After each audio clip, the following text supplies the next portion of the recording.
Assalamualaikum warahmatullahi wabarakatuh. Perkenalkan, saya Nur Ramadan Syafitra Bobala dengan NIM 092014251131 dari Fakultas Ekonomi dan Bisnis jurusan Akuntansi kelas E.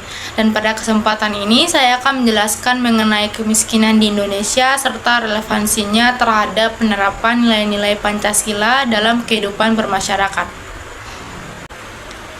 Di tengah gemerlap pembangunan yang terus menggeliat dari Sabang sampai Merauke, Indonesia tampak seperti negeri yang tak pernah tidur. Lampu kota menyala hingga larut malam, pusat perbelanjaan ramai, gedung-gedung baru tumbuh menjulang. Namun di balik kelau yang terpampang di permukaan, ada realitas lain yang jarang tersorot kamera. Wajah-wajah yang hidup dalam ketidakpastian, wajah-wajah yang tidak muncul dalam iklan pariwisata, wajah-wajah yang selama ini berada di pinggiran jauh dari pusat kemajuan. Mereka bukan sekedar angka dalam tabel statistik, mereka adalah manusia dengan mimpi, rasa takut, dan harapan yang sama seperti kita.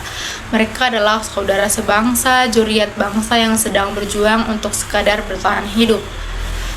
Kemiskinan bukan hanya soal kekurangannya uang atau minimnya harta benda, ia adalah persoalan kemanusiaan, masalah yang menguji nurani, empati, dan tanggung jawab moral kita sebagai bangsa. Di negeri yang berlandaskan Pancasila, kemiskinan menjadi cermin, yaitu cermin sejauh mana nilai-nilai kemanusiaan kita benar-benar kita hidupi, bukan hanya kita hafalkan. Menurut data BPS per Maret 2025, tingkat kemiskinan berada di sekitar 9,3% atau setara dengan sekitar 25 juta jiwa. Bayangkan jumlah yang setara dengan seluruh penduduk Jawa Tengah sebagian selatan atau hampir 3 kali lipat penduduk DKI Jakarta.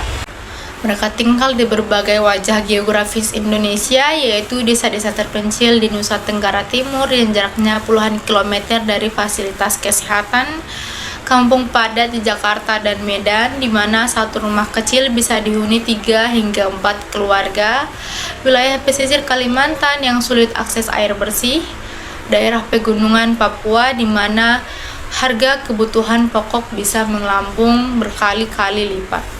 Kemiskinan tidak berdiri sendiri, ia hadir sebagai kumpulan hambatan yang saling terkait, yaitu rendahnya penghasilan, minimnya pendidikan, kurangnya fasilitas kesehatan, terbatasnya akses air bersih, serta sempitnya lapangan pekerjaan yang layak.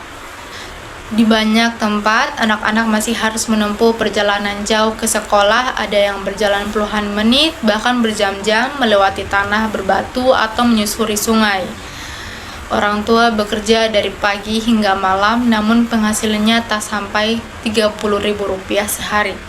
Kadang pilihan mereka sederhana tapi menyakitkan, yaitu membeli beras untuk makan atau membeli obat untuk anaknya.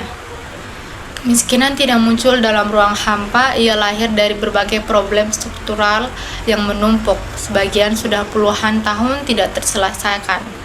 Pertama, kesenjangan antara kota dan desa yang masih menganga, pembangunan banyak bertumpu di kota besar sehingga desa kerap tertinggal infrastruktur dasar seperti jalan, listrik, atau internet. Ketimpangan ini menciptakan jurang yang sulit disatukan. Yang kedua, pendidikan dan keterampilan yang belum merata, lulusan desa yang kurang akses pada pendidikan berkualitas akan sulit bersaing di pasar kerja modern yang menuntut skill digital, komunikasi, dan produktivitas tinggi. Yang ketiga, lapangan pekerjaan formal masih terbatas. Mayoritas masyarakat miskin bekerja di sektor informal seperti berjualan kecil-kecilan, buruh harian, atau jasa serabutan yang tidak menjamin pendapatan stabil. Terus yang keempat, pembangunan yang belum sepenuhnya merata. Beberapa daerah tertinggal, termasuk wilayah-wilayah dengan potensi sumber daya alam, belum menikmati keadilan pembangunan. Selain faktor-faktor tersebut, ada pula penyebab tambahan yang mempertinggi risiko kemiskinan, yaitu bencana alam yang menghancurkan mata pencaharian, pandemi yang menggerus pekerjaan dan kesehatan, ketimpangan sosial yang membuat sebagian kelompok sulit memperoleh kesempatan yang sama. Kemiskinan memang bisa dipandang sebagai akibat minimnya sumber daya, tetapi tidak jarang ia muncul karena sistem yang belum sepenuhnya berpihak pada keadilan sosial.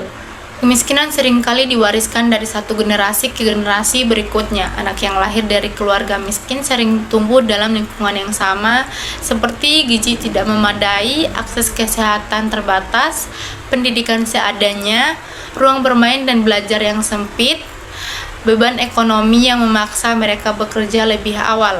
Akibatnya, peluang mereka untuk memperbaiki kehidupan menjadi kecil. Lingkaran ini terus berputar dan sulit diputus tanpa intervensi yang kuat dan terencana. Dampaknya ini terasa luas, mulai dari tingkat pendidikannya rendah, kesehatan masyarakat menurun, produktivitas stagnan, kriminalitas meningkat karena tekanan hidup, ketimpangan sosial semakin terbuka lebar.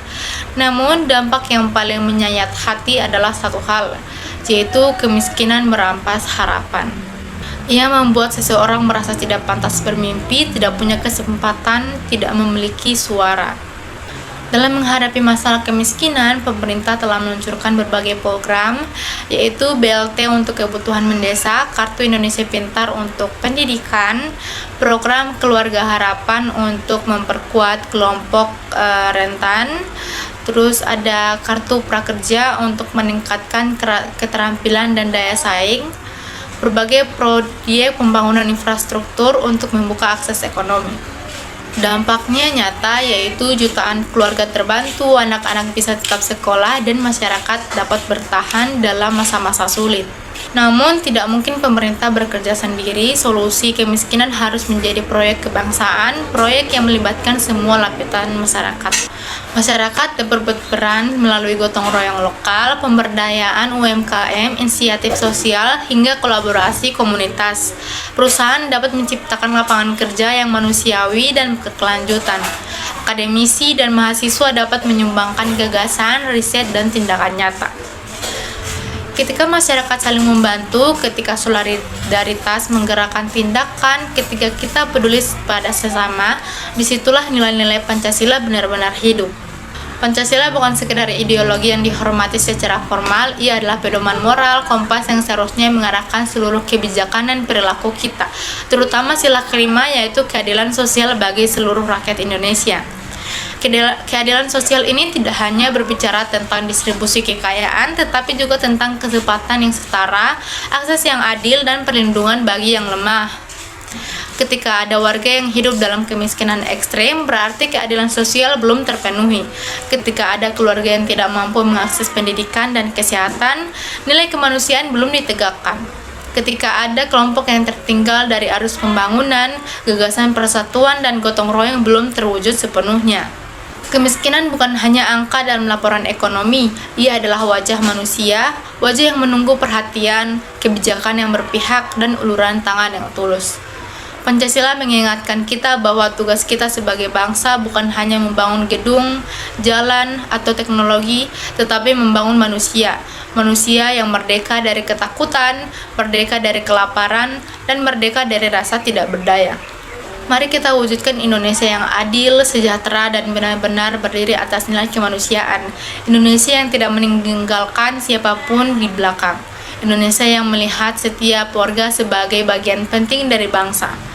Karena selama masih ada satu saja rakyat Indonesia yang hidup dalam kemiskinan, sejatinya kemerdekaan kita sebagai bangsa belum sepenuhnya selesai. Demikian pemaparan yang dapat saya sampaikan. Semoga materi ini dapat memberikan gambaran yang lebih jelas mengenai kemiskinan di Indonesia dan tantangannya terhadap penerapan nilai-nilai Pancasila. Terima kasih atas perhatiannya. Wassalamualaikum warahmatullahi wabarakatuh.